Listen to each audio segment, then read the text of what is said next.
All right, Shalom.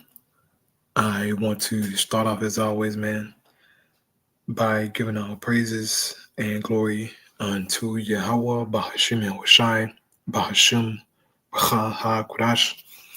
That is unto the apostles, the elders, and the bishops of Great Millstone. I want to send much love unto the brothers out there doing this work in truth and sincerity. And I also want to send peace and blessings unto the believers of the hopeful elect. And in this lesson here, man, I wanted to cover a few topics here. As you can see in the title, have a few clips pulled up, and I just wanted to play bits and pieces of these videos, parts, that stood out to me. You can go back and watch these videos for yourself, if you want to watch it in full length. But I just wanted to highlight a few points here, man, because we're heading into the times, man, to where we're about to start seeing a heavy push of the MOTB system, pretty much, right? Digital IDs, Cbdcs, and smart cities, right? You had the elders go into that earlier. The elder brother from Dallas, Ariella, with the elder brother, Required Quam from London. Also, you had the elder brother from South Carolina, Manatawak. Excuse me, the elder brother. I think his name is Manatazak Ba. So like if I'm pronouncing his name right now, man, kind of late. But yeah, man, they spoke about the smart cities, right? Which that's all included in the MOTB system, bro. Okay, and I know that these topics may seem repetitive, but these things are very important. Okay, once this stuff get implemented on a global scale, right? Especially when it hits Babylon the Great, you're gonna wish that you took heed. All right, because these things are about to be life-changing for everybody, okay?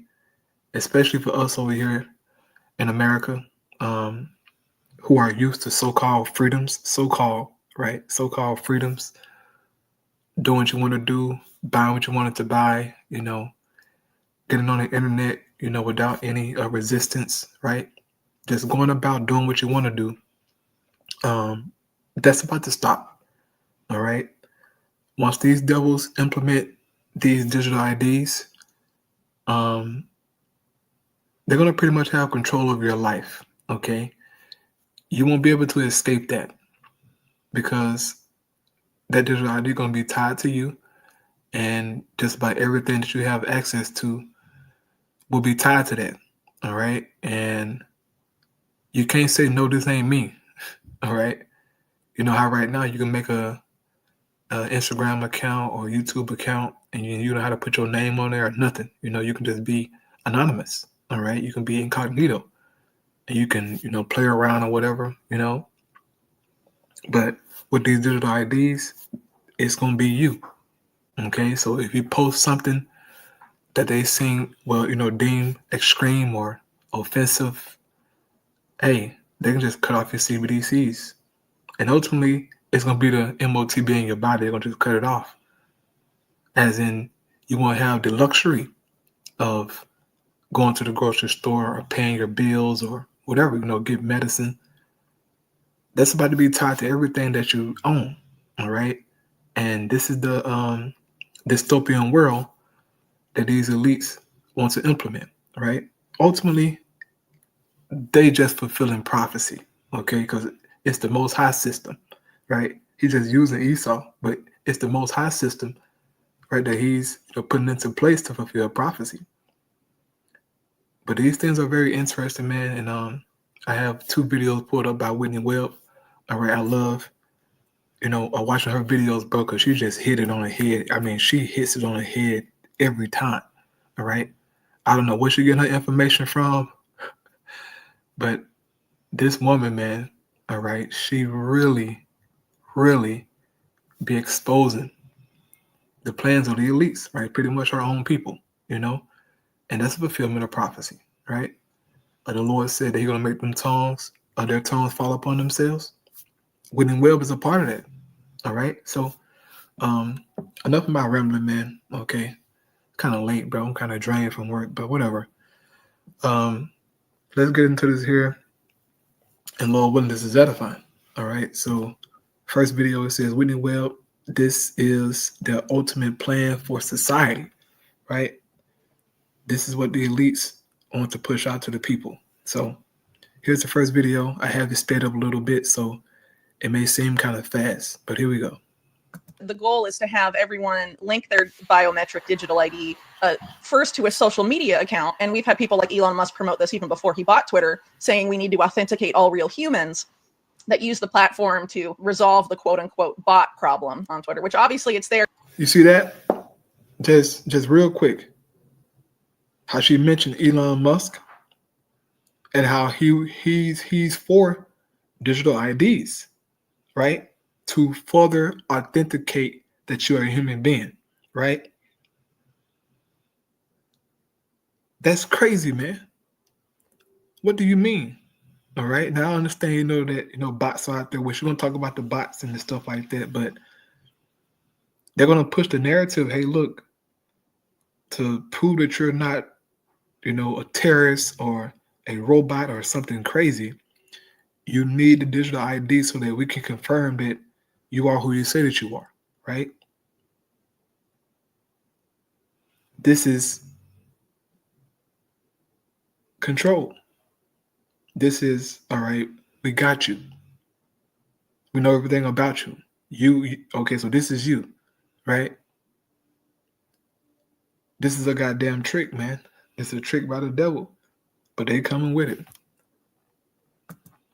There, but what he doesn't really say is that a lot of those bots are run by militaries, including the U.S. military, which he contracts for example. But yeah, it's a pretty extensive issue. In an interview with the Corbett Report, investigative journalist Whitney Webb details what's really happening with the digital ID, how they plan to implement it, who's behind it, and where she sees this all going. According to Whitney, she shared that the digital ID is not a left versus right issue. In fact, she stated that she believes it's the government in general. It's just how it's framed to each respective side's fears. If you're on the right, they are framing it as digital ID is the answer to illegal immigration. If you're on the left, they are framing it as the way to clean up the hate speech online. However, ultimately, all roads lead to the same result: severely limiting your freedom. Whitney believes social media will play a big role in issuing the digital ID. Whitney expressed that your digital ID will allow you to use the internet, and it will be able to track your every move. Whitney went on to share where she sees this whole thing going. Let's listen to what Whitney has to say. So ultimately, a lot of this, repursing that we just talked about, yeah, I think ultimately the goal is to herd people into manufacturing consent for some sort of digital ID system, with the goal of having that system being connected to all of your internet access through your internet service provider or ISP, and also to your social media account, with the goal of really having you have a formal government ID linked profile of everything you read and consume online, as a way to get around repersoning and the bot issue and all of these things. So who's behind this larger agenda? Well, it's not just one person. It's not just two people. It's a lot bigger than that. All of these global policy agendas that are somehow being implemented in lockstep globally obviously have a transnational group behind them. I think that's quite clear. And there's no shortage of cheerleaders for that agenda in the United States, whether it's team left or team right. And the same is true elsewhere. It's just really the sales pitches to get people to adopt them are different. So, on the right, it's being framed as a way to stop illegal immigration. On the left, it's being framed as a way to stop hate speech and stop cyberbullying online and protect children and all sorts of things like that, really just looking for whatever metric sticks with whatever demographic they want to placate ultimately. So there's several groups that are behind it. A lot of it ultimately goes back, if you look at some of these entities that sort of first kickstart the digital ID push under the auspices of the United Nations, like the ID 2020 Alliance, which has now been folded into another alliance with essentially all of the same funders. But ultimately, ID 2020 was started by groups like Microsoft, the Rockefeller Foundation, Accenture, some of these big multinational corporations, or in the case of the Rockefeller Foundation, the philanthropic arms of oligarchic clans that have tried to create a global system of financial control in private hands for the better part of the last 100 years. And so ultimately, a digital ID is meant to sort of facilitate that kind of system globally. But I don't think it's likely that they're going to sell it as one universal digital ID for everybody. They want it to be vendor agnostic. but have it all have sort of similar standards and have the data all be exportable in the same format. So, maybe you'll have in the US, for example, 5 or 6 or even 10 different vendors of digital ID. And Japan will have 5 to 10 and what have you. But ultimately, all of that data, whether the US, Japan, or anywhere else in the world, can all be exported in the same format to the same centralized database, which is ultimately the goal, right? And then technically you do have a centralized system of digital ID, but it looks to be decentralized at the superficial layer. And that is also the goal too with the digital currency push. And because it's not just central bank digital currencies, there's also the issue of private bank digital currencies, which are also just as surveillable and seizable and programmable as CBDCs would be. They're just in the hands of private banks. And do you think JP Morgan would behave any better than the Federal Reserve when JP Morgan is one of the biggest, controllers of the Federal Reserve? I mean, honestly, it's kind of a false dichotomy at the end of the day. You can get that kind of liberty killing money from either the private or the public sector. And what will likely happen is a public-private partnership, the preferred model of all of these groups, UN included. And so I think ultimately that's where this is going to lead us. And they want it to obviously be connected to your online activity. So if you want to use the internet for economic activity, for social activity, or education, or anything else, you will have to have a digital ID and connect it to, your ability to get online. And then obviously there's a push to have, turn basically social media giants into banks. There's a big push for this with X, Twitter, and presumably, it was Facebook originally that tried to start the stablecoin Libra Diem project that has since, been turned into, after it was shut down, went to populate USDC and some of these companies that are working on the Lightning Network on Bitcoin, like David Marcus's Lightspark and some of those things. So there's efforts to revive that and ultimately kind of link it to some sort of gig economy, I guess you could say, based on how much of people's attention you can get on these social media platforms and, what your metrics are in terms of likes and clicks. But are you even dealing with real people? Are you even, presumably you would be, right, if everyone has an ID, but that's not necessarily true when you consider that a lot of governments are the people running the bots right now. It's pretty much an admitted thing that militaries around the world own and control bot farms. They use them for narrative management. In the case of the US military, the Air Force specifically started researching how to use social media to control people like drones. That's literally what they say in 2014. And now you have a Pentagon contractor, running Twitter and X. I mean, do you think that Elon Musk would demand that the Pentagon's bot farm, when he works for the Pentagon, that they all register and have their stuff online? But it will create that perception that there are no bots. These are all real, authentic people. Exactly. And I think that's ultimately the goal. Whitney expressed concern over the digital ID. But in addition to the digital... Yeah, man. So just based on what she's saying, bro, this devil, he's playing both sides. All right. They're going to push out narratives to justify giving you a CBDC. People on the right going to have their narratives. People on the left going to have their narratives. But this thing not just going to be an American thing. Okay, there's going to be a global digital ID. Okay, and if you read those 17 Sustainable Development Goals, right? Some I go into all the time. Here and there, the first goal is to get the people to have a digital ID that will be linked with their bank accounts, right? Also, it's going to be linked to your social media, to everything, okay? To authenticate that you're saying who you are. So you could very well see a big push of this, here in 2025, all right? But who knows what the devil got up his sleeve, man? But we know that these things are coming, okay? And once again, as I said earlier, once this comes forth, okay, it's going to change life as we know it, especially here in America, right? It's going to change. It's going to be crazy, it's going to be weird, but it's prophecy, man. And most people are not prepared for this. Most people don't know what a digital ID is, or CBDCs. I actually had a conversation with a lady who worked in the bank, and I asked her about CBDCs.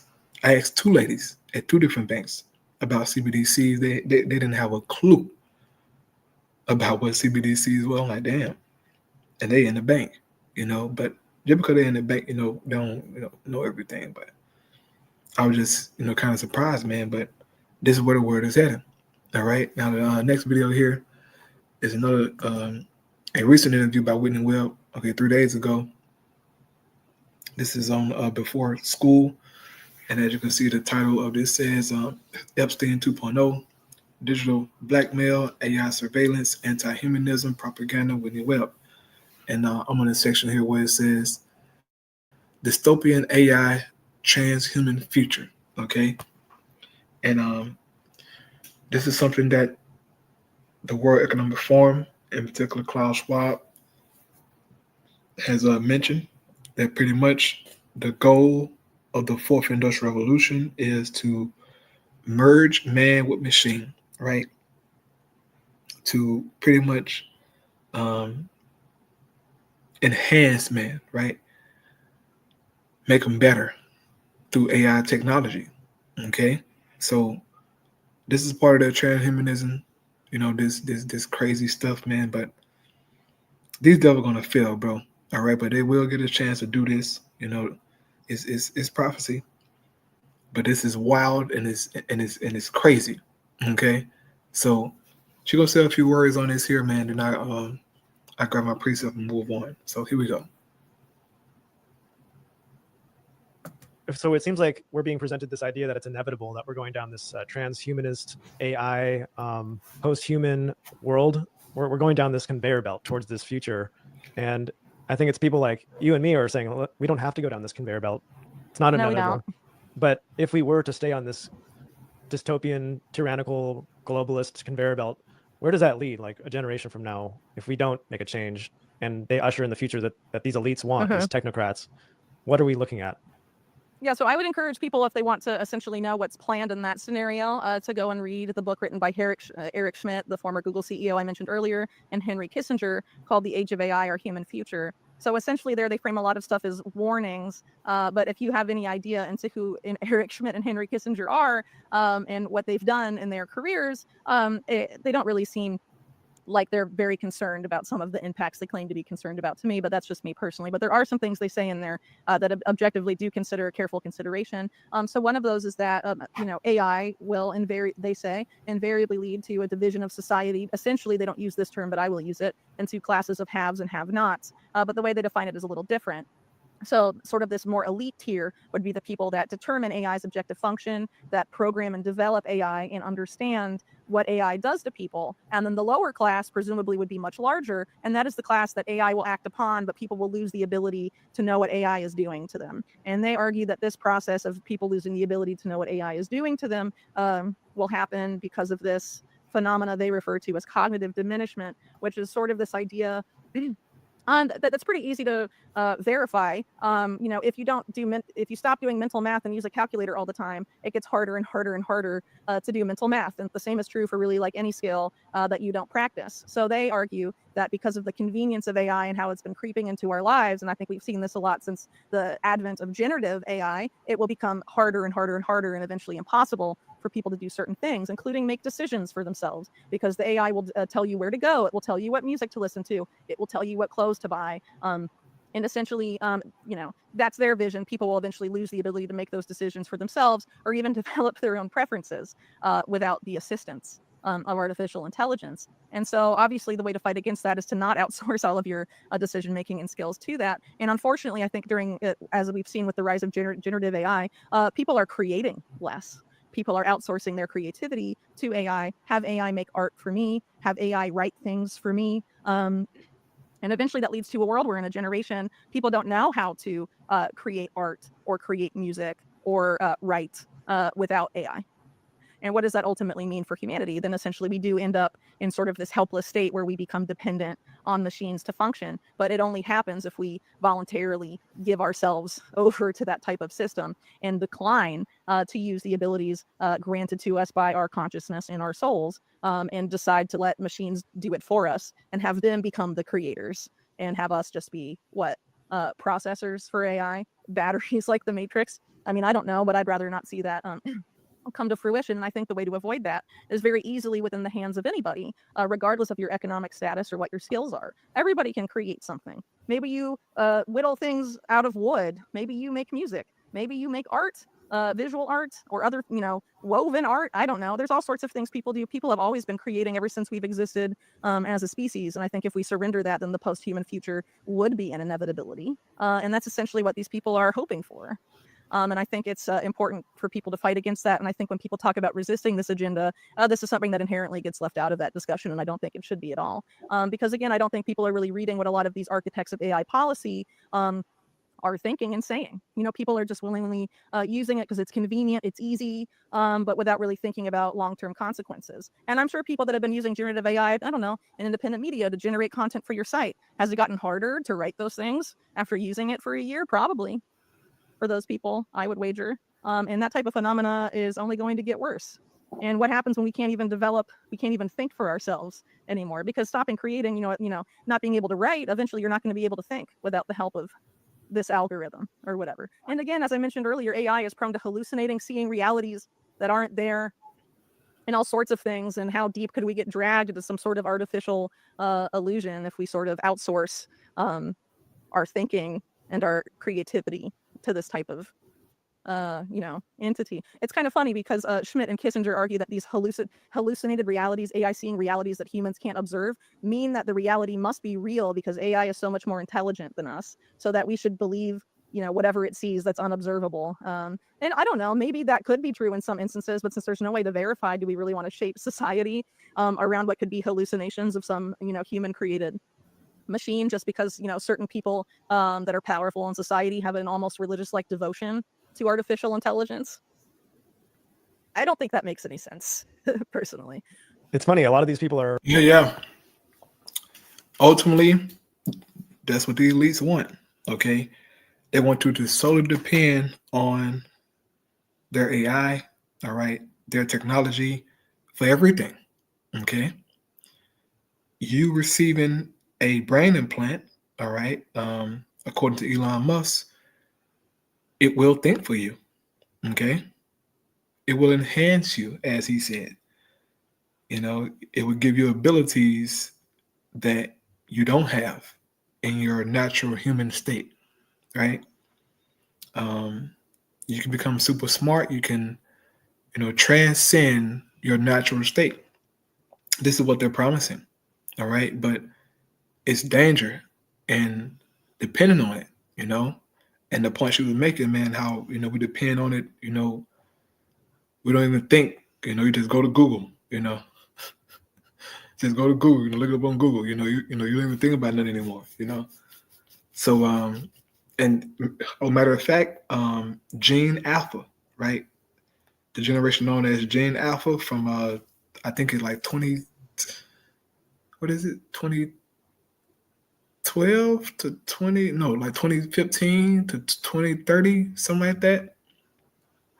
Gene Alpha, whatever it is. Yeah, all they know is technology. Okay. And then they're speaking about a new generation coming about in 2031 or 2031 of them.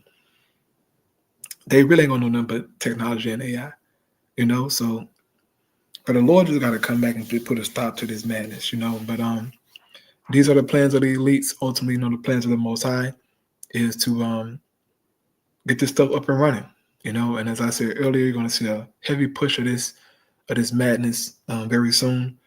We know that the World Economic Forum have their annual meeting coming up here in a few days. Lord willing, may I get a chance to watch all of it. Okay, I want to watch all of it from the beginning. I want to see the intro, everything. Because year after year, man, they cease not to amaze me by the things that they say and how after their meetings, a lot of things be happening, man. Okay, a lot of stuff be happening. So this is where they're headed, man. All right.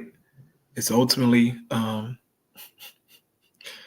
enslaved society, man, via their technology, So precept here.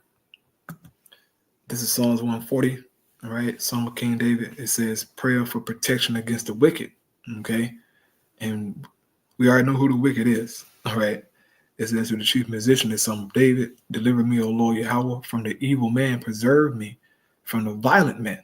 All right. And this is what we're all asking. We're hoping for. It's to be delivered, to be preserved from this coming digital system, this enslavement, okay, that's going to be very oppressive, right? Very, very,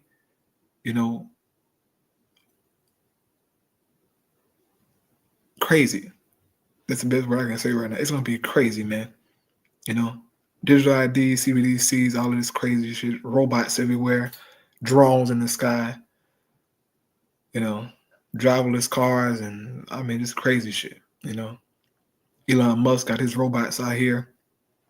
You can buy one for $20,000. You can train it to walk your dog. I mean, bro, this is madness. But this is where the world is heading. Okay, it says, verse 2, which imagine mischiefs in their heart. And this is the elites, man. They imagine mischiefs, bro. They want to merge you with a machine, bro. Okay? They want to hack you, right? As the guy, Yuval Noah Harari, I think that's his name. But he said that humans are hackable, right? They want to hack you, man. Right? Put the MOTB in your body. Put a brain chip in your head. All right? This is crazy. But these are some of the mischiefs. It says continually are they gathered together for war. Okay? Not only physical warfare, okay? Biological warfare, this technology warfare. I mean, they're waging war all day, every day against the people. Okay? Especially against Jake. Oh man. Man, Esau waged war on Jake all day long. Being attacked on all sides, man. All right. It says, they have sharpened their tongues like a serpent. Adder's poison is under their lips. And Esau does this, through his speech, but also through his laws, his legislations. Okay. That global digital compact, all right, that's a part of his tongue being sharpened, all right, like a serpent, adds poison under his lips through his unrighteous decrees, man. This man is the devil, bro. Okay, but the Most High is giving him this power, man. As it says in 2 Thessalonians, only he who now let it will let until he be taken out of the way. So the Most High is letting this man be successful in all of this wickedness to bring forth prophecy, right? But he gonna stop him. And that's the hope, right? It says, keep me, O Lord Yahweh, from the hands of the wicked, right? The hands, his power. Okay, want to be kept from that, right? Be guarded from it.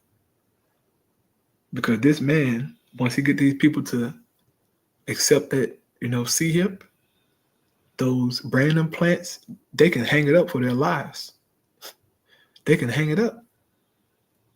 Bro, even with the digital IDs, and the CBDCs, that's going to be hard on the people. But really, when he get them to accept that C-hip inside their bodies, bro, they can hang it up. He will have full control of their lives, man. He'll become their God, pretty much. It says, preserve me from the violent man who have purpose to overthrow my goings. And that's the goal of the elites. They want to overthrow your goings, man. They want to, have complete control of your life, over your mind, over your thoughts. Okay? This is crazy. It says, the proud have hid a snare for me and cords. They have spread a net by the wayside. They have set gins for me, say lie. So this man got traps everywhere. Okay? He got traps everywhere. Trying to subdue the people, But hey, he only gonna get so far. All right? The Most High gonna only allow him to get so far, bro. He will fail, okay? But we will see, the implementation of this digital prison. All right? Things are gonna change. Okay, things are about to change very soon all around us.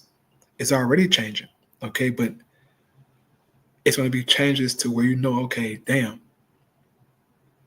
you're going to really see it. Okay, and not just us, talking about it and playing news clippings on it, but you're going to actually see it in your face. Okay,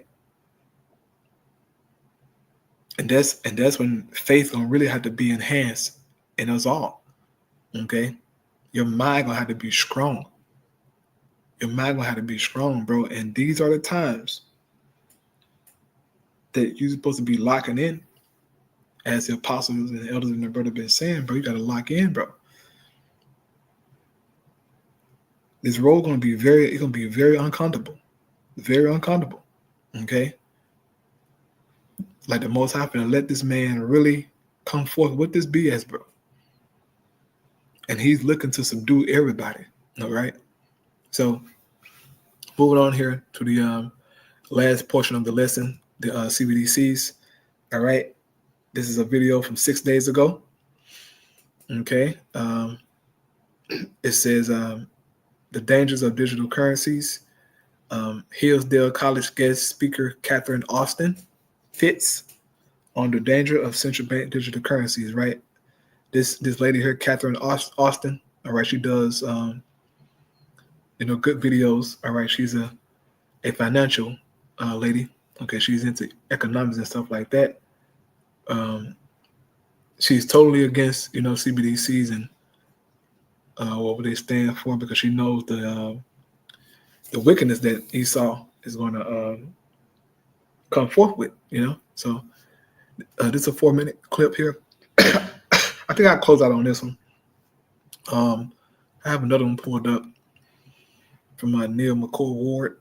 All right, you can go watch this one if you want to. Came out 2 months ago. A good video, but I'll just end right here. But just for time's sake, I'm gonna get my butt in the bed, man. But I'll let this play here, and you can see what she has to say concerning the dangers of digital currencies, which will be implemented very soon. Right? Here we go. C stands for central bank digital currency. It is a currency issued directly by the central banks. It can be done on a wholesale basis, which is to essentially allow the commercial banks to issue it on a retail basis and do the management of it on a retail, and then relate back to the central bank, which will be a wholesaler. Or it can be done directly by the central bank, doing directly a retail CBDC. The challenge with CBDC is it gives the central bankers complete control and the ability to program your money. What it does is it gives them the ability to say what you can use your money for, where you can use your money. It's called programmable money. Some people call it smart contracts. I call it very stupid contracts. But it gives you the ability to issue programmable money and do complete surveillance and control of where and how people use their money. Now, I say that CBDCs are quite dangerous, and they are. However, it's very important to understand that this kind of complete... As she's saying, that control, man, that's the point of them giving it out. It's control, it's surveillance, it's the, hey, you can't buy this or you can't buy that. This is about to be wild. Okay, this is about to be wild, man. They finna change the game, bro. Okay, they finna change the game. Like sometimes, man, I sit back and I try to picture, I try to picture life with central bank digital currencies. Like tonight, I went to the grocery store, I bought what I wanted, so-called, right? But I was just trying to imagine to myself, like, okay, so what, come to the grocery store and I try to so-called buy what I want. But my CBDC said, no, you can't buy this month. You can't buy that month. Okay? That's going to be crazy as hell. Because we're used to going to the grocery store and just buying what you want to buy with nobody saying, no, you can't buy this or buy that. You only can buy some Beyond meat or some cricket powder, some cricket french fries, some bug french fries.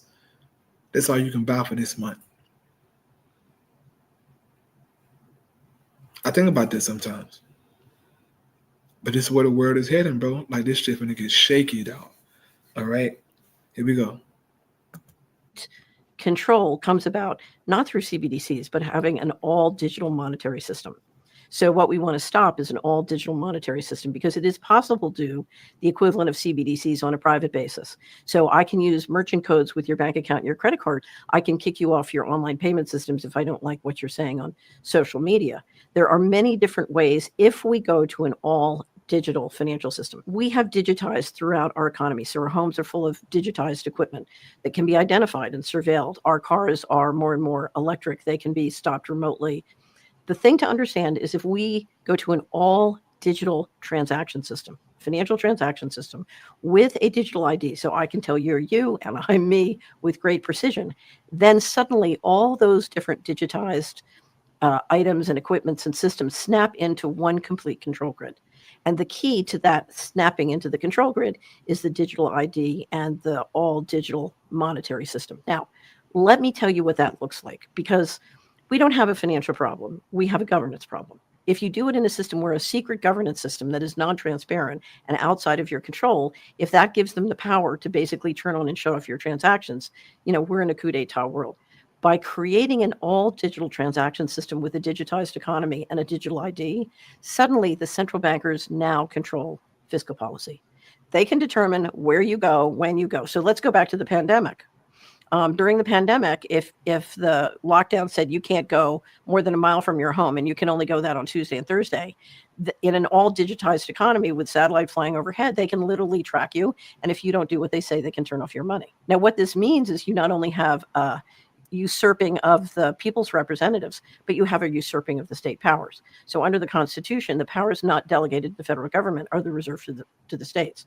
But now the central bankers asserting line of fiscal policy, making the rules and enforcing them centrally, can literally control healthcare or other powers reserved to the states. And by the ability to literally control your financial transactions, the way to make that transition is just say total control. If you don't eat cricket flour and synthetic meat made in a lab, we'll turn off your money. Use cash, encourage the local businesses to use cash, encourage your local banks to. Bro, I didn't even know that she said it at the end. Real talk. I did not know she was going to say that at the end. I only watched like 2 minutes of the video. I did not know she was going to say cricket powder and pretty much, Beyond Meat, stuff like that. I did not know she was going to say that. Most of my witness. That's the spirit. Because this is what they've been talking about, bro.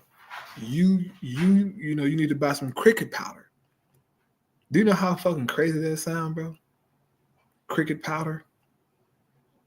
Cricket powder. Beyond Meat. Okay, go buy this Beyond Meat. It's healthier, it's more clean. It's lab grown. Man, get the hell out of here, bro. Okay, get the hell out of here, man. But this is where we at, though. So don't play that part again. Wow, she said that. That's the spirit, bro. Can literally control healthcare or other powers reserved to the states. And by the ability to literally control your financial transactions. The way to make that transition is just say total control. If you don't eat cricket flour and synthetic meat made in a lab, we'll turn off your money. Use cash, encourage the local businesses to use cash, encourage your local banks to support cash. You can always use cash and you can use checks. Keep the cash and check systems going. Yeah, unfortunately, this is where we're heading. They finna get rid of cash. That's the goal. Okay, that's the goal. You using cash, they can't track you.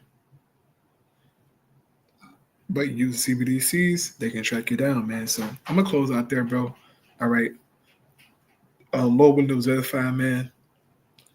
Hey, keep an eye out, on prophecy, man. Keep watching the videos, keep working on yourself, man. This is very interesting. Okay. So I'll close out with that. All praise Yahweh, Shalom, Shalom, Shalom.